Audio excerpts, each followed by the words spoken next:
Krishna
Krishna, Hare Krishna, Krishna Krishna, Hare Rama, Hare Rama, Rama Hare Krishna, Hare Krishna, Krishna Krishna, Hare Hare,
Hare Rama, Hare Rama, Rama Rama, Hare Hare.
Shri Krishna Chaitanya Prabhu Nityananda Shri Advaita Gadadhara Shivasadi Gaura Bhaktavrinda Hare Krishna Krishna Krishna Hare Hare Hare Rama Rama Rama Hare Hare.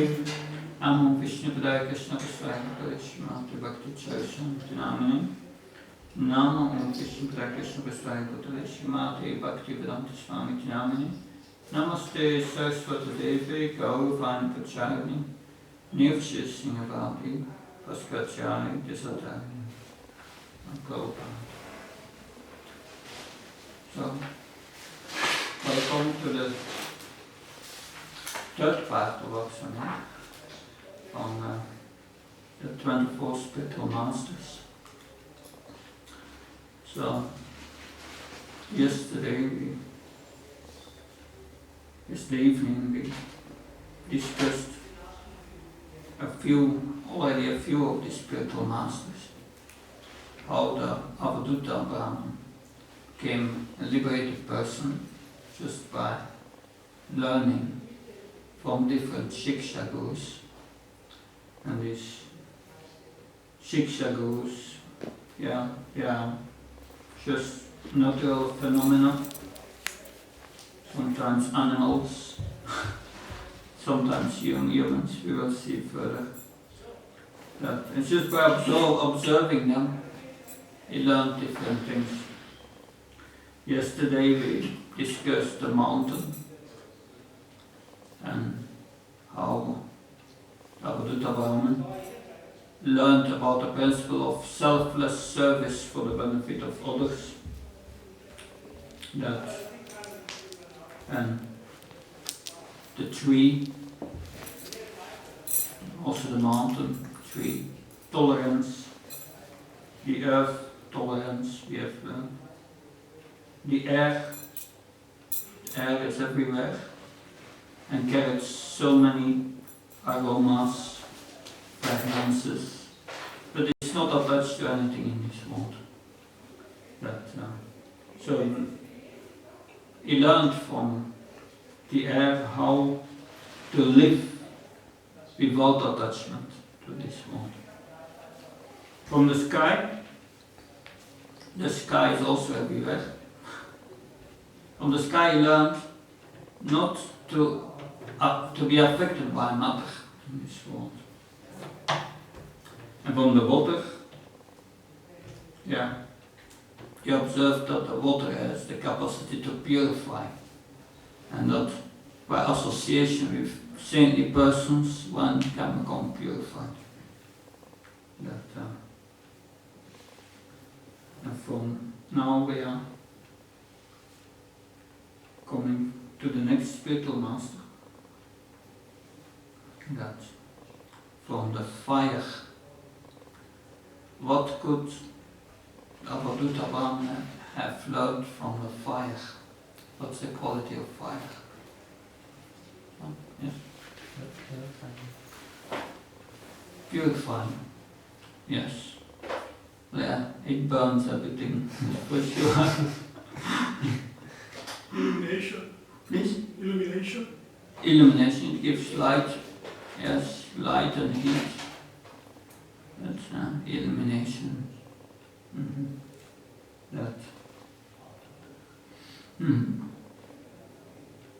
Well, Avadhuta Brahman, he learned something different from fire. So the fire burns everything. And by observing the fire, he saw sages in this world. They were relating to matter, but still they were not affected by matter. Sometimes they would eat contaminated food, but they would not be affected by it, because by their spiritual power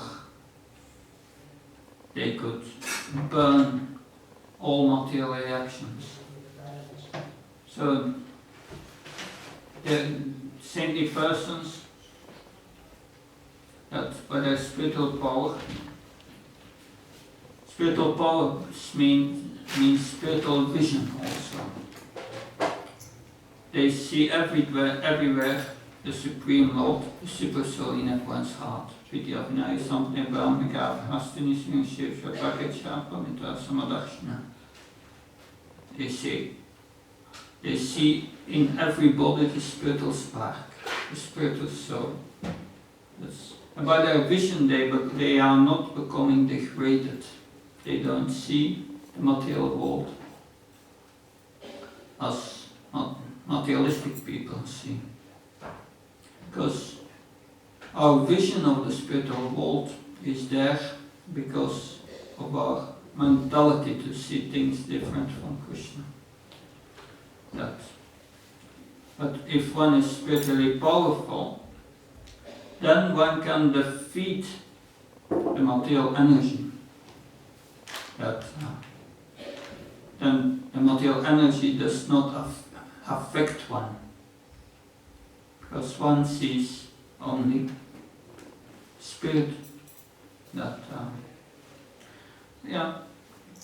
So also one may accept the position of a spiritual master when he's qualified, and he can burn all the sinful reactions of his disciples. of course, this burning of one's reactions, it's not just that, yes, now I'm going to take initiation from the spiritual master, and he takes all my reactions and I'm free now. No, it doesn't work like that. The spiritual master burns your sinful reactions, yes, when the disciple follows the instructions of the spiritual master. That's the condition. That's the link. And how does that happen? How does one burn one's sinful reactions? First thing is dat Vinipanepratina Pariprasnana Sevya Upadeksham Tejanam Jnanastat Varakshana. You have to approach the bona fide spiritual master and render service, inquire from him. And be submissive. And then the spiritual master will give you transcendental knowledge and instructions how to realize this transcendental knowledge. And the next verse gives the results. Jat Vana Paramam Evanyasya Sipandava Yena Bhutani Ashani Drakshane Atmani Atomahil. Then you see that everything is connected with Krishna. And that everything is owned by Krishna. Krishna says, then one sees that everything is mine. It's not ours. Because from the moment you say it's mine, then it means you will get reactions for whatever you do in relation to that so-called own ownership. But when he is spiritually advanced, he sees everything in relation to Krishna. And Apsadasa Papabhyo Shavabhyo Papakutama Samam Kam Plaveneva Krishnam Santarishyasi. Then, by this knowledge that everything is related to Krishna, that everything is from Krishna, that all living entities are part and parcel of Krishna, that the material energy is an energy from Krishna and the control of Krishna. One sees that's yoga, connecting with Krishna, with God. That's yoga. One gets that knowledge, and then one is seated on the boat of transcendental knowledge. Then one gets real knowledge, how everything functions in this world. What's the difference? One understands the difference between spirit and matter, and how to act, not to be affected by matter. Because if one acts in the conception that one is matter, one is the body, then one creates reactions on one's activities. But when one acts in the knowledge I'm a servant of Krishna and I'm acting to please Krishna, there are no reactions. Although we may do, a devotee may do the same thing as a materialist. Sleeping, eating, preparing food, studying, going to work. But a devotee does it for the pleasure of Krishna. And by that, is not affected by it. There's no material reactions. He does not become contaminated by his activities. And that principle was learned by the Brahma Avadhuta Brahman. And then the Avadhuta Brahman looked at the moon. And he learned from the moon. What does the moon do? What's the quality of the moon? Do we always see the same moon in the sky? Full moon? No. Yeah. Cooling effect. Cooling effect. Cooling? Cooling, yeah. In India, in the hot summer, there in the night, the cooling moonlight, especially in Kartik. in India, then at that time the sky becomes very clear, no clouds, and it's very hot at night. When we went on H.G.Lilasuka, then you can see in the night, we were sleeping outside, you could see all the stars. And then the cooling moon, that's very romantic. But the moon, one of the qualities of the moon, and that was observed by the Avadhuta Brahman, it's waxing and it's waning. It's growing 2 weeks and then it's becoming, it's waning. So he learned from the moon, yes, like the moon is apparently waxing and waning because it remains a planet, full planet. We only see a part. It's apparently. But the waxing and waning of the moon does not affect the moon. It remains the moon. In that way, he understood from the moon, yes, the changes of the body. We become older, youth, boyhood, youth, and then we are going to old age. The body changes, Krishna says in Bhagavad Gita. So the body changes, but it does not affect the soul. The moon is waxing and waning, but it's not affecting the moon. You understood? Yes. The changes of the body have nothing to do with the soul. It's like in a fire, you have flames. They appear, they disappear. So the soul appears in a material body. The material body dies and you get another body. It's going, yes. Constantly we change bodies. Even in this life we change bodies.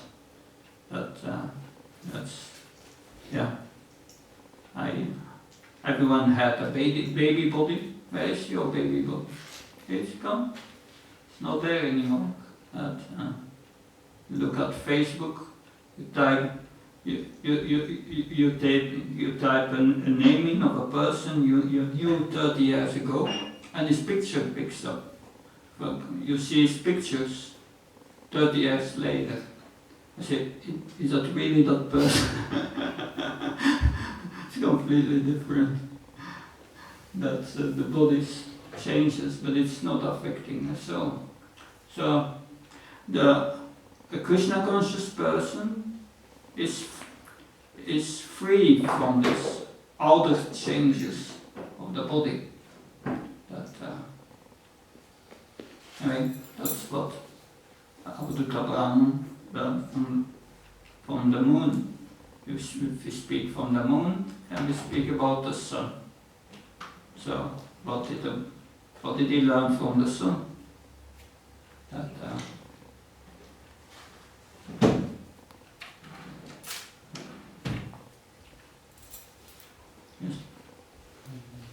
The sun is evaporating water. Yeah. Layered. Yeah, evaporating water, and what's happening then? It releases it at a certain time.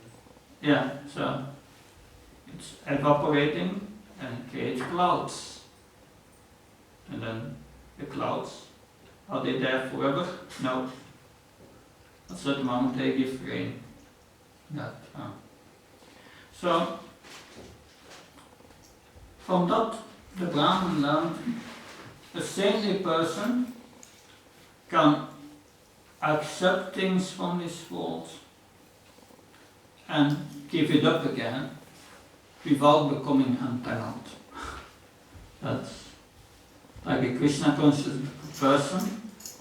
He may have a lot of possessions, but he does not consider that his possessions. He understands that it's given in my care by Krishna for his service. It's not mine. Like someone in the bank is, an employee in the bank does not think, oh, the money of the bank is my money. No, I'm just counting it. It's from the back. That. It means he learned from the Son in that way to act without false ego. Nirmamo nirahankara. Nirahankara. Ahankara. Ahamkar. That's Sanskrit. Means I'm not a car. I'm not a body. But, ahankar, without ego. It means without ego. That's ahankar. It's without false ego. So, one without nirmamo, nirankara. Nirankara is without false ego. Nirmamo means without sense of possessiveness. I do not think myself being a proprietor, no ownership. But, so, therefore, Krishna's Srila Prabhupada said many times, in the Krishna consciousness movement we cannot accept all gifts, all donations. We will use it in Krishna's service. That's so.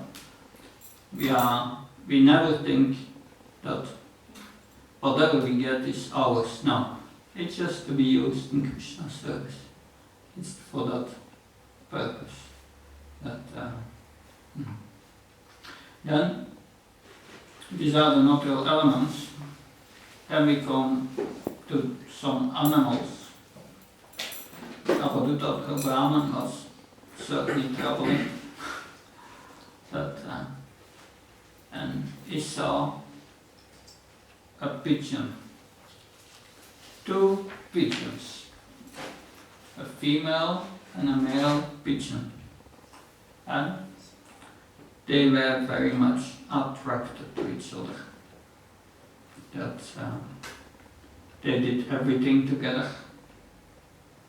They became so attached to each other they could not tolerate a moment of separation. So they were more concerned with each other's bodily, sensual, mental happiness than with Krishna. They lived a life of forgetfulness of Krishna. No God in their life. Just each other's happiness, material happiness. By that, the pigeon could not control his senses. So, after some time, the female became pregnant. And if a pigeon becomes pregnant, after some time you have some eggs. And anyway, there arrived a number of eggs. And then after the baby pigeons, they were born from the eggs. And they tried to raise their children with love and affection, that they wanted their children to be happy. And if the children are happy, they felt happy. And they were flying out of the nest every day to get some food for their children. Came back in the evening. But one day there was a hunter. And a hunter was spreading out his net and captured all the young pigeons. And then when the lady pigeon came back and she saw that her children were captured by the hunter, she became completely overwhelmed with anguish, anxiety, and she rushed toward her children, and being so in the grip of the illusory energy, she became also captured by the hunter. And then the male pigeon arrived and he saw, oh, my children, my wife are dying. What's the use of my life? I was just living for them. So his mind went blank, and he fell also in a hunter's net. So, what did the Brahman learn from the pigeon? What would you learn from it? It's all alright. Material happiness is temporary, and if you don't concentrate your mind in the spiritual points, then in the end you have frustration and sorrow. Okay. So the result is frustration, anxiety of material life. That's certainly a very good observation. That that's more or less what Avadhuta Brahman learned, that he expressed it in another way. Yeah? You want to say something? Too much attachment to family. Yeah, that's how he expressed it.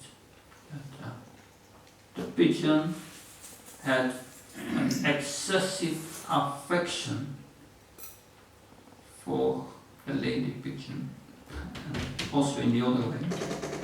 That, so the lesson that he learned is, do not have excessive affection for anyone in this world, for anyone or anything, because otherwise one will experience great suffering, guaranteed.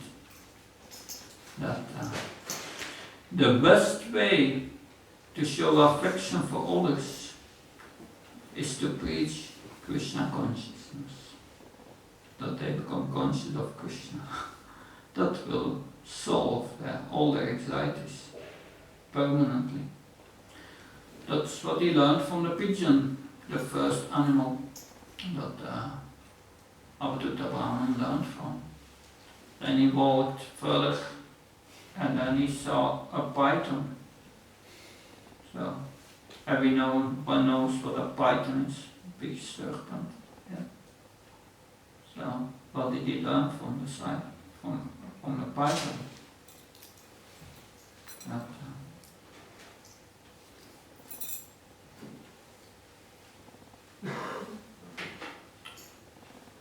because he observed the python, and he was just always inactive. He was lying there, the python. He was not searching for food. If a rat of a mouse came, then he would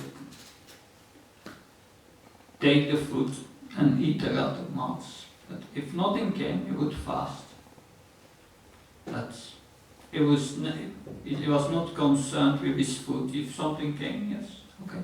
Otherwise, so that's the lesson Avadhuta Brahman learned.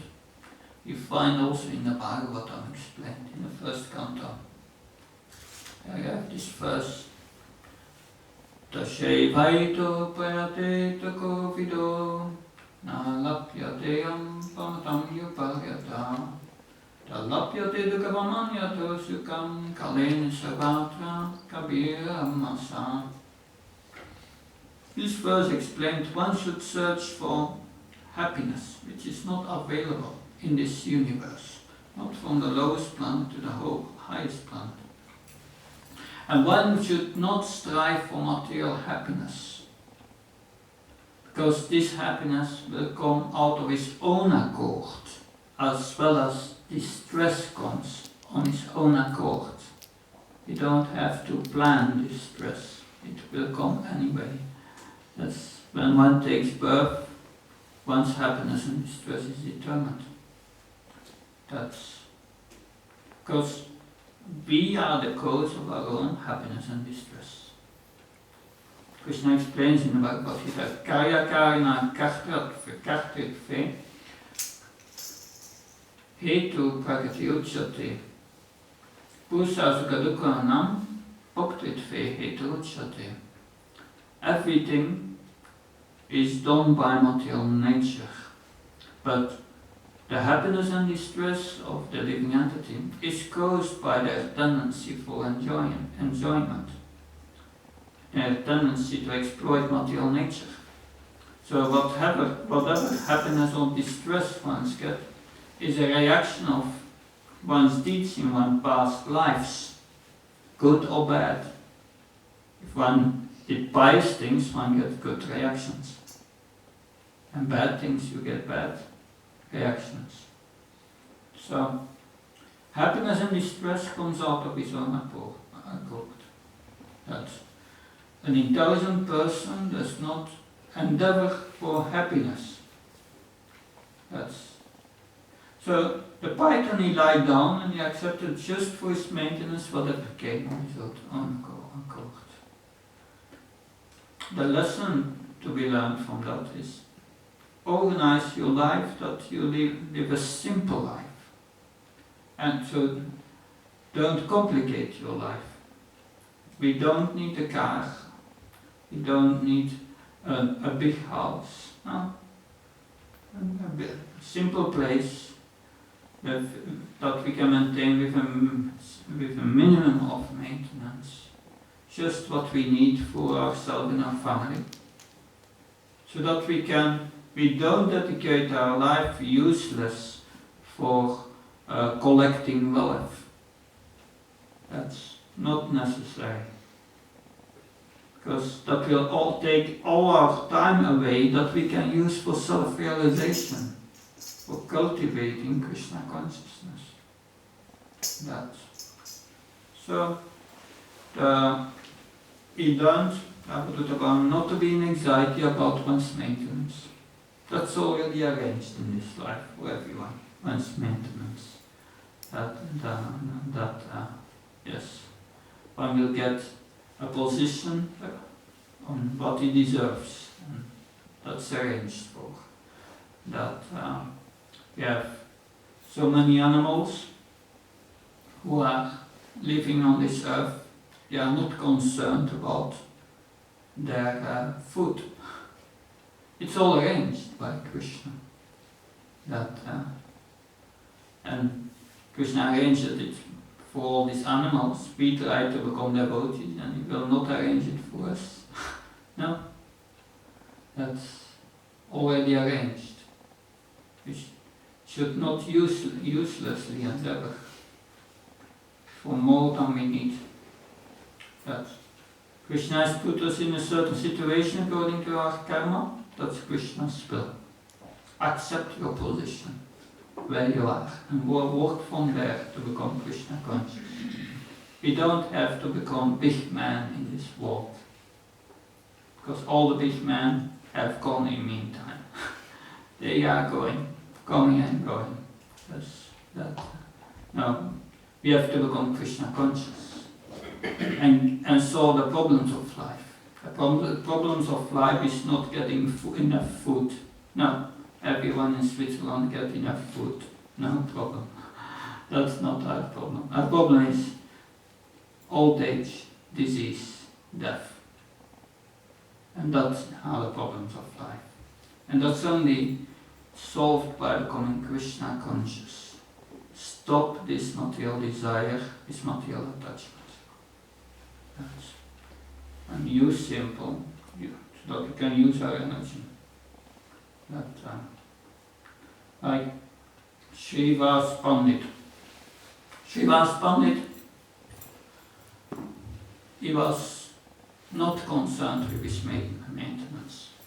From the morning till the evening, he was engaged in devotional service. And he never thought about his maintenance. One day Lord Chaitanya came to Srivas and he asked Srivas Thakur, what if tomorrow you will not receive your food? What will you do? And Srivastava Guru said, I will clap 3 times in my hand, and me and my family will chant Hare Krishna, and we will be happy. And Lord Chaitanya said to Srivastava Guru, and if the next day the Lord does not arrange for your food, what will you do?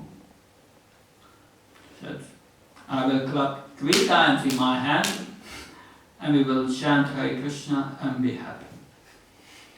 And Lord Chaitanya said, if a 3rd day the Lord does not arrange for your food, then Srivastava Guru said, then I will go with my family to the Ganga, and we will drown ourselves. Anyway, he never was concerned about his maintenance for him and his family, but by providence everything was arranged by Krishna, because he was so absorbed in devotional service. So the lesson is, we should not be active for material gain of profit, but we should be very alert for our self-realization. That should be our main concern.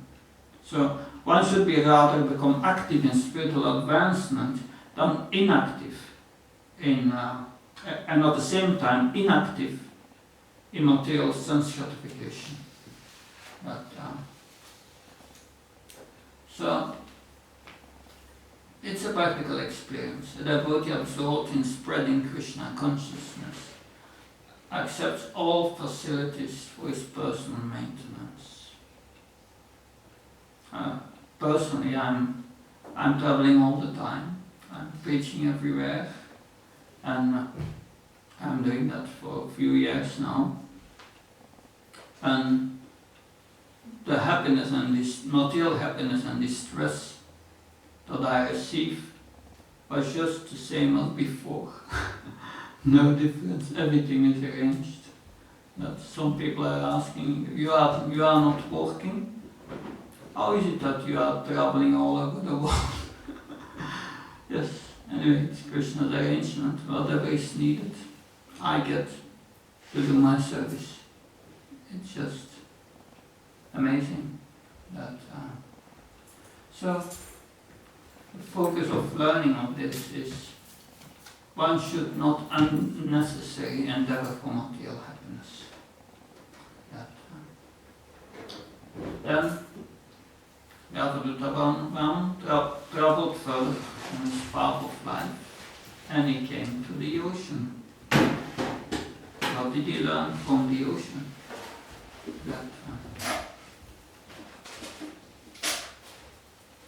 So what can we learn from the ocean? Krishna used an analogy of the ocean in Bhagavad Gita. One who remembers this analogy? Yes? You know? So many rivers go in the ocean, but it's still Yeah. the same. So many rivers enter into the ocean, and the ocean is not disturbed by it. It remains the same. That it remains tranquil. It's a big, unsurpassable ocean. And that's a spiritual technique explained in Bhagavad Gita. Dukkha sanavishmana sukhesu. Dukkha sanavishmana namaha sukhesu. What's the word? Dukkha sanavishmana sukhesu. It's 266. 256, I think. Yeah.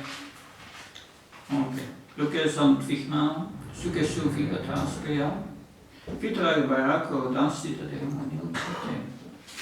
So one who is on the transcendental platform is not disturbed by material distress, something bad happens to the body and the mind, which is not well received by the mind, is not disturbed. And when some happiness comes, some pizza with ice cream, he is not very much interested, because that's only for the body. That's not food for the soul, of course. When it's prasadam, that's another thing. But he doesn't eat because he desires sense gratification. So it's equally happiness and distress.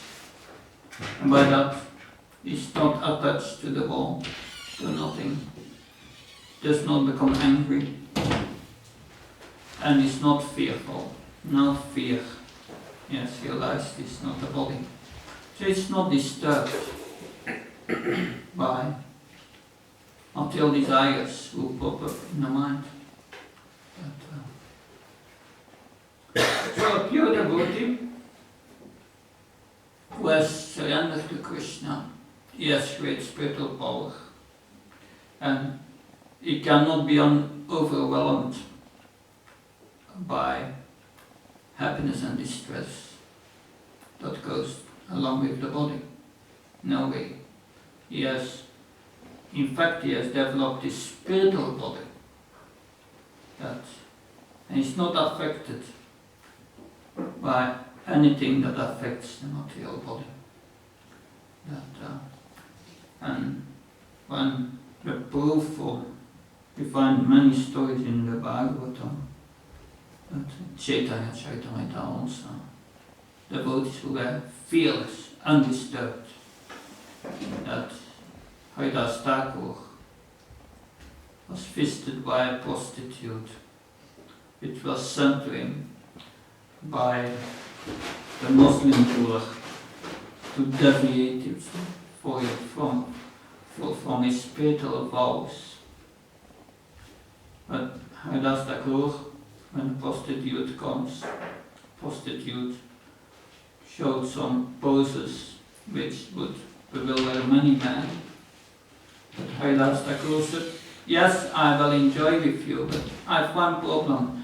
First, I have to finish my rounds. I've made this vow, and first I have to finish my rounds. Please sit down and listen. And so Haridas Thakur chanted Hare Krishna, and it became late, it became midnight, and Haridas Thakur said, I'm very sorry, but today I will not be able to finish my rounds, but you come back tomorrow, and then I promise you I will finish my rounds, we will enjoy. And so the prostitute went away and came back the next day, and then she heard again the chanting, the pure chanting of Haridas Thakur, and her heart changed by the effect of hearing the pure chanting. And at a certain moment she told Haridas Thakur, yes, I've been sent by the Muslim ruler, but now I'm taking shelter of you, and and she became a devotee for the instructions of Haridas Thakur. So even the energy personified could not touch Haridas Thakur. Yes, by Krishna consciousness, one becomes undisturbed of the material energy. And then, after seeing the ocean, the Brahman saw a fire and a moth. A moth entering the fire. Yes, what did he learn from that? What would you learn from it? A moth entering the fire.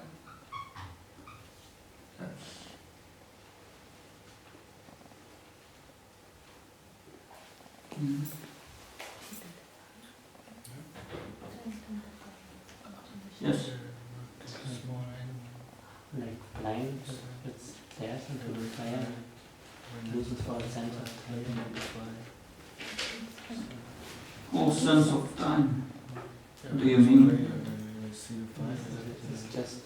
just attracted by the form and it doesn't recognize anything else. Mhm. Of course, the moth was attracted by the light of the fire. A moth is always going to the light. But the fire does not have only the quality of light, but also heat. And so the moth burned because it was attracted to the fire.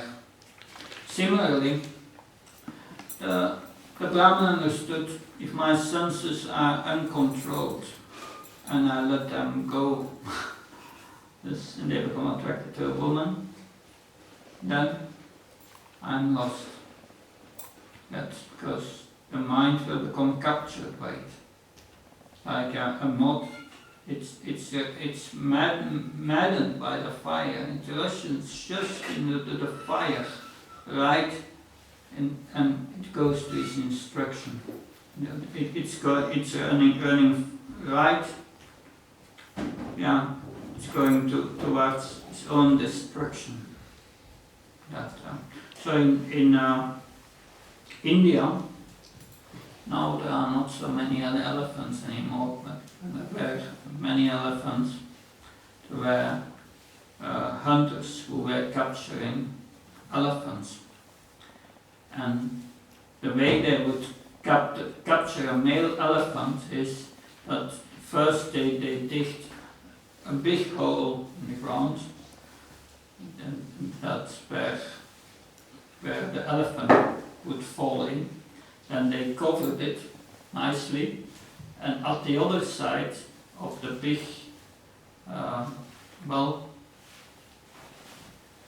they put a female elephant, and the male elephant would come and, attracted by the female elephant, he would run toward the female element and fall into the not the well, but what do you call it? A hole. Yeah. And that's. Mm-hmm. Yeah. Anyway, that's the way how they are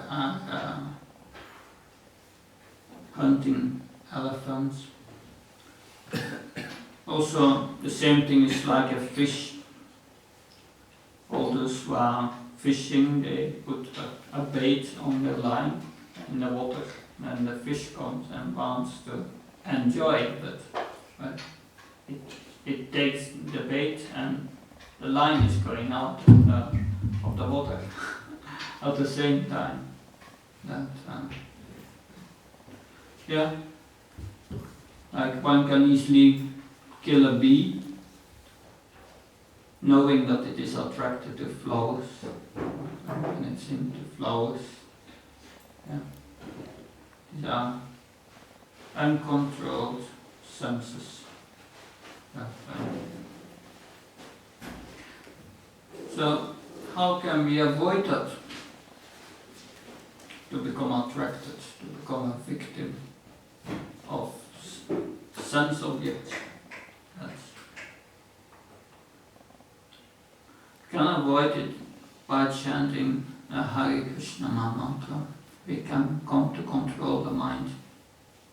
But by chanting it with great attention, then your mind will come to the point of controlling the mind. It should be great attention. Anyway,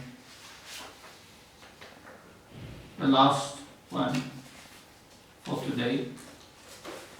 It's another insect, the honeybee. What can one learn from a honeybee? So, there are different things. Yes? She gets the nectar from the flower, but not only for herself, but give it away.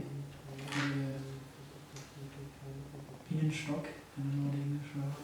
Yeah. So one gets nectar and put it in stock. He doesn't use or consume the nectar. Give it to the others. And collect the nectar and distribute it. I don't know if a bee is doing that, but it's collecting for sure. But yes. He's working very hard, but then all his relatives are taken away. It's hard work. Could be. Could be. But one collects so many nectar, then it's stored in a beehive, and then some other person will enjoy it. But the bee is going to a flower, takes some nectar, and it goes to the next flower. So Avadhuta Brahman saw this and thought, that was, he learned from it. We just take enough food to keep body and soul together. We accept a little from this house, and then we go to the next village, and we continue our journey, and then we accept again a little food, but a little. So a saintly person, he should go door to door, accepting just a little bit from each family. That's the occupation of the honeybee, not being greedy. Just take enough what you need for your means of existence. So you learn from that one should not be overly attached to gratifying one's tongue. Because that will lead to an overloaded belly. If one eats more than one can digest, then that's a cause of disease. Anyway, so he learned that don't eat too much, because then you will not be able to control lust. So a saintly person should not store his food acquired by begging. Its only container for storing food should be his belly. Yes. Because a materialistic person becomes easily trapped by the illusory energy because he's accumulating so many things. It's called by Rupa Goswami Atyahara. That's collecting more than necessary. That's very detrimental to one's spiritual life, nectar of instruction. Yes. Yeah. Anyway, you have different kinds of bees. You have the Brahmara bee and the Masika honeybee. This example is about a Brahmara honeybee who wanders from flower to flower and just collects nectar. And the Avadhuta Brahman compared it to a saintly person who just collects what he needs for his body, for his existence, for his maintenance. But then you have the Maxika honeybee, accumulates honey and brings it to the beehive to collect it with great attachment. If we do that, then our spiritual consciousness is ruined. That's honeybee. So we will stop here. If there are any questions about what we have learned today? Yes. I have a question concerning the 8 instructions, how they are related to 24 Yeah. gurus. Yeah, these 24 spiritual masters, he learned different principles from it. If we look at its 8 instructions, yeah, you have to consider what's favorable and what's unfavorable to become Krishna conscious. So, one of the first instructions was give up your attachment to relatives and to this world. Practically all these examples are showing us how to give up our attachment to this world and how to be very careful in that.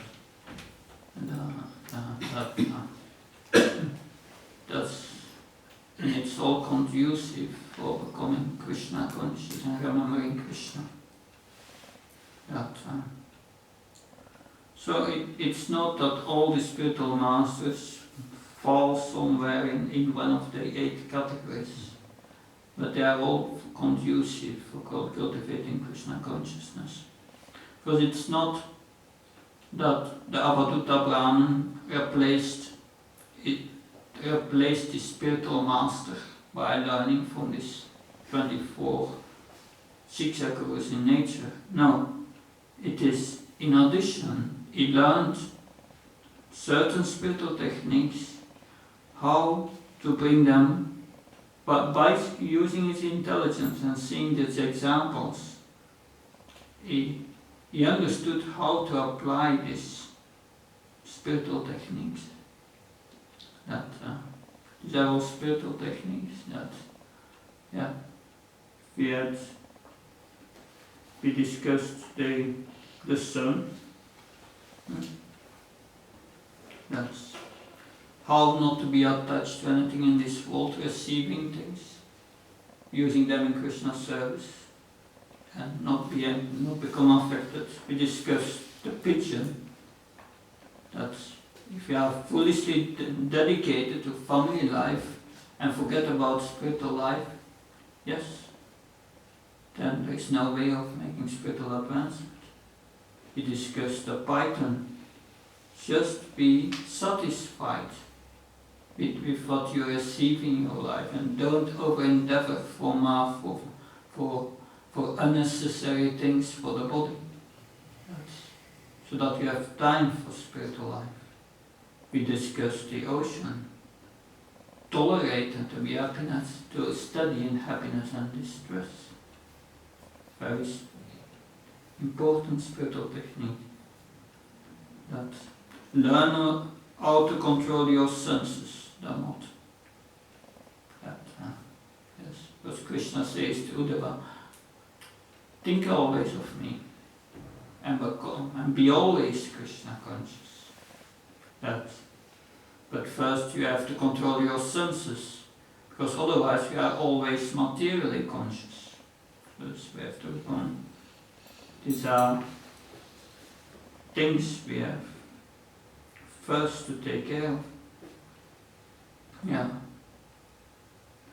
And the elephant, a saintly person, should never be in touch with the opposite sex. No. That's best to remain aloof.